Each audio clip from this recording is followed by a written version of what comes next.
Hello everyone, this is Dheeraj Suri and I welcome you all in Dheeraj Suri classes. So today I'm going to discuss with you the question paper of MSQE PEA 2022. MSQE वैसे मैंने लिखा है नीचे यहाँ पे MSQE ISI MSQE PEA 2022 लिखा हुआ है नीचे साइड में. तो ये पेपर है हमारे पास, इसको डिस्कस करना स्टार्ट करते हैं. आइए देखते हैं. फर्स्ट क्वेश्चन कह रहा है the number of ways in which the word pandemic can be arranged so such that the vowels appear together. Pandemic को अरेंज करना है ताकि वॉवल्स एक साथ रहें. बहुत बेसिक क्वेश्चन है, बहुत बेसिक. देखिए वर्ड है पैंडेमिक. पैंडेमिक में वॉवल्स कौन कौन है? ए वॉवल है, ई वॉवल है, आई वॉवल है. इनको वो चाहता है एक साथ कर दीजिए. तो ए, ई और आई इनका एक ग्रुप बन जाएगा. उसके अलावा बाकी लेटर्स कौन से रह गए? पी, एन, डी, एम, सी. तो अब मेरे पास ये वॉवल्स का ग्रुप है. ये कैसे अरेंज हो सकते हैं? तीन वॉवल हैं, तीनों को अरेंज करना है तो थ्री पी थ्री वेज में अरेंज हो सकते हैं. एंड मतलब मल्टीप्लाई. इनका ग्रुप इकट्ठा रहेगा और ये पांच पांच ही है ना, एक दो तीन चार, हाँ पांच हैं, एक दो तीन चार, पांच ये लेटर हैं और एक ग्रुप. ये छह आइटम्स को मुझे अरेंज करना है. पांच लेटर और एक ग्रुप. इनको कैसे अरेंज कर सकते हैं? सिक्स पे सिक्स वेज में. तो आप जानते हैं एन पी आर क्या होता है? एन पी आर होता है n factorial divide by n minus R factorial. तो थ्री पे थ्री होगा three factorial by zero factorial, zero factorial one होता है. सिक्स पे सिक्स होगा सिक्स फैक्टोरियल बाय जीरो मतलब सिक्स फैक्टोरियल. तो three factorial into six factorial is the answer. आइए चेक करते हैं जी कहाँ पर आ रहा है. देखो फर्स्ट पार्ट में से चलाकी कर दी. हमारा आंसर आ रहा था three factorial into six factorial. इसको ऐसे कह सकते हैं three factorial into six into five factorial. ठीक है, वही उसने फर्स्ट पार्ट में किया हुआ है. तो option A is the answer. थोड़ा सा होशियारी कर दी बस, और तो कुछ किया नहीं. सेकेंड क्वेश्चन देखिए क्या कह रहा है. Consider the function f x is equal to x square minus x minus one and g x is equal to x plus one, both defined for all real values of x. Alpha 1 positive be the positive real root, alpha 2 be the negative real root of fx is equal to 0, beta 1 be the positive real root, beta 2 be the negative real root of fgx is equal to 0. After identifying exact values of alpha 1, alpha 2, beta 1, identify which of the following statements is incorrect. थोड़ा question solve करना पड़ेगा एक बार. F x है x square minus x minus one, उसको पहले solve करना है. तो देखिए जब मैं कहता हूं कि f x is equal to zero, this means x square minus x minus one is equal to zero. आप जानते हैं कि हम क्वालिटी को सॉल्व कैसे करते हैं. कुछ बच्चे बोलते हैं सर हम भूल जाते हैं. अगर हमारे पास इक्वेशन है A X square plus B X plus C is equal to zero, तो एक्स क्या होगा? X is equal to minus B plus minus root under B square minus four A C divide by two A. बहुत basic बात है, आप बहुत पहले से पढ़ते आ रहे हैं स्कूल लेवल से. तो x क्या हो गया? x is equal to minus b, b यहाँ पे माइनस वन है तो one plus minus under root b square यानी one minus four A c. A यहाँ पे वन है, सी माइनस वन है तो प्लस फोर हो गया divide by two. A one है तो टू यानी one plus minus root five by two. Question ने बोला है कि इस इक्वेशन में जो दो रूट्स आ रहे हैं उसमें से पॉजिटिव रूट अल्फा वन है, नेगेटिव रूट अल्फा टू है. तो यानी अल्फा वन हो गया आपका one plus root five by two और अल्फा टू हो गया one minus root five by two. फिर वो आपको बोल रहा है क्या? जी एक्स है एक्स प्लस वन, आपको एफ जी एक्स निकाल के उसको जीरो पुट करना है. हमारे पास जी एक्स है एक्स प्लस वन, तो एफ ऑफ जी एक्स क्या होगा? एफ जी एक्स होगा जहां एक्स था वहां पर एफ एक्स में जहां जहां एक्स था वहां पर एक्स प्लस वन आ जाएगा. एक्स प्लस वन का whole square minus X plus one minus one. तो यानी इसको होल स्क्वायर ओपन करेंगे तो X square plus two x plus one minus x minus one minus one. यहाँ पे क्लियरली वन से वन कैंसिल हो जाता है and I am having X square two X minus X plus X minus one. Same आ गया क्या? अच्छा बस यहाँ फर्क इतना है कि प्लस एक्स है वहाँ माइनस एक्स था. तो when we put F of G x is equal to zero तो we get X square plus X minus one is equal to zero. इसको भी सॉल्व करेंगे बिल्कुल वैसे ही आप लोग, तो आएगा क्या, x is equal to minus B plus minus b square minus 4ac divide by 2a, यानी -1 प्लस माइनस √5/2a। यहाँ पे जो पॉजिटिव रूट है वो बीटा 1 है, बीटा 1 है -1 प्लस √5/2, और जो नेगेटिव रूट है beta 2 is equal to -1 minus √5/2। अब हमें चेक करना है उनमें से कौन सही है कौन गलत है। पूरा करने की जरूरत नहीं क्योंकि एमसीक्यू है, तो आप फर्स्ट कर लेंगे तो उससे हो जाएगा। α1 माइनस बीटा 1 निकालते हैं, क्या 1 आ रहा है, आइए चेक करते हैं। α1 माइनस बीटा 1 कितना आ रहा है जी, α1 माइनस बीटा 1, α1 था 1 प्लस √5/2 माइनस -1 प्लस √5/2, तो ब्रैकेट अगर आप ओपन करेंगे तो 1 + 1 ये हो जाएगा 2/2 यानी कि 1 आ रहा है। α1 minus beta 1 is equal to 1 आ रहा है, क्या इनकरेक्ट है जी, ये तो करेक्ट है। उसने बोला कौन सा इनकरेक्ट है, इनकरेक्ट पूछ रहा है, तो फर्स्ट तो करेक्ट है, तो फर्स्ट हमारा आंसर नहीं हो सकता, हमें इनकरेक्ट ढूंढना है। फिर α1 प्लस बीटा 2 निकालना है। What is α1 plus beta 2, α1 plus beta 2, α1 है 1 प्लस √5/2 प्लस बीटा 2 है -1 माइनस √5/2, तो ये 1 से 1 कैंसिल, √5 कैंसिल, 0 आ रहा है। मैं सेकंड इंस्टेंट निकाल रहा हूँ क्योंकि देखिए इनकरेक्ट होगा तो पूरा इनकरेक्ट होना चाहिए ना, तो हम इसी को चेक कर रहे हैं सिर्फ, हम क्योंकि जल्दी करना चाहते हैं इसलिए इसी को चेक कर रहे हैं, सिर्फ सेकंड को चेक ही नहीं कर रहे। तो ये भी करेक्ट आ गया जी, तो मतलब ये भी मेरा आंसर नहीं है। अब मुझे α1 प्लस बीटा 1 निकालना है। α1 प्लस बीटा 1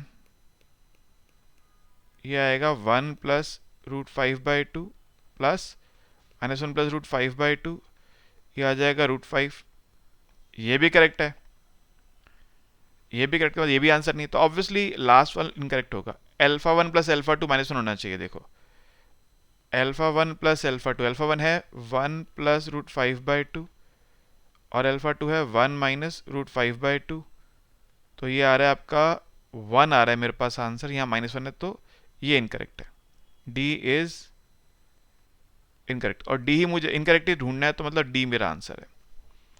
ठीक है, अब देखिए क्योंकि अगर मेरे को मान लीजिए ए पे ही फर्स्ट पार्ट करेक्ट मिल जाता, मैं उसके सेकंड पार्ट को भी फिर जरूर चेक करता।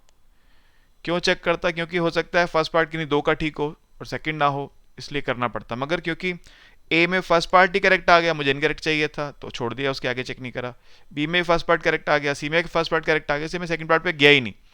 और अब वैसे बाय डिफॉल्ट में जान रहा डी ही मेरा आंसर है, क्योंकि ए बी सी तो आंसर है नहीं, फिर भी बस वेरिफिकेशन के लिए मैंने निकाल के दिखा दिया।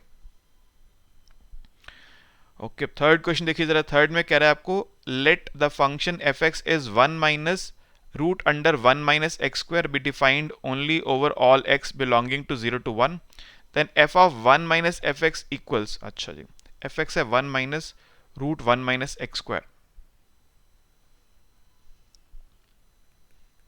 F x is 1 minus root 1 minus x square, और मुझे f of 1 minus f x चाहिए, तो पहले मैं 1 माइनस एफ एक्स निकालता हूँ, यानी 1 माइनस एफ एक्स की value 1 minus root 1 minus x square, तो 1 से 1 कैंसिल, -1 प्लस, ये हो गया रूट 1 माइनस एक्स स्क्वायर। तो यानी कि मुझे निकालना है F of 1 minus f x, तो इसमें मुझे क्या करना है, इस फंक्शन में जहाँ एक्स है उसकी जगह 1 माइनस एफ एक्स यानी वैल्यू डालनी है, एक्स की जगह पर ये वैल्यू मुझे इंसर्ट करनी है। तो क्या आएगा मेरे पास, यह आएगा 1 minus root under 1 minus x की जगह ये वैल्यू इंसर्ट करनी है, रूट 1 माइनस एक्स, क्योंकि एक्स का स्क्वायर था तो इस पूरी टर्म का स्क्वायर हो जाएगा। ध्यान दे रहे हैं क्या किया हमने, पहले 1 माइनस एफ एक्स निकाला, अब क्योंकि मुझे f of 1 minus f x चाहिए, तो यहाँ पर एक्स की जगह मैं इंसर्ट करूंगा 1 माइनस एफ एक्स, यानी एक्स की जगह इंसर्ट करूंगा रूट 1 माइनस एक्स स्क्वायर, ये एक्स लास्ट में था बस और उसका स्क्वायर था, तो एक्स की जगह रूट 1 माइनस एक्स स्क्वायर डाल के स्क्वायर कर दिया, तो यार है मेरे पास 1 माइनस रूट 1 माइनस, यहाँ पे स्क्वायर रूट से square cancel, 1 minus x square, brackets खोलेंगे तो 1 माइनस अंडर रूट, ये 1 से 1 कैंसिल, एक्स स्क्वायर, रूट से बाहर आके एक्स स्क्वायर 1 होगा, एक्स हो जाएगा, 1 minus x is the answer. So f of 1 minus f x is 1 minus x, 1 minus x, option number b. Simple सा क्वेश्चन है, बहुत सिंपल क्वेश्चन है। फोर्थ में कह रहा है suppose F x is increasing and concave, F x increasing या concave है, तो देखो एफ एक्स इंक्रीजिंग कनकेव का मतलब क्या होता है, एफ एक्स इज इंक्रीजिंग इसका मतलब यह है कि F dash is positive, F x is concave, इसका मतलब है कि F double dash is negative. First derivative positive increasing होता है, सेकंड डेरिवेटिव नेगेटिव कनकेव होता है। ठीक है जी, और क्या बोल रहा है आपको? और बोल रहा है G x is decreasing and convex, G X decreasing है कॉन्वेक्स है, जी एक्स इज डिक्रीजिंग यानी G dash is negative, G x is convex, convex तब होता है जब सेकंड डेरिवेटिव पॉजिटिव आ जाए, G double dash is positive. अब वो आपसे चाह रहा है क्या? वो चाह रहा है आपसे क्या, बताइए G x is equal to G of F X क्या है? G x is equal to G of F x,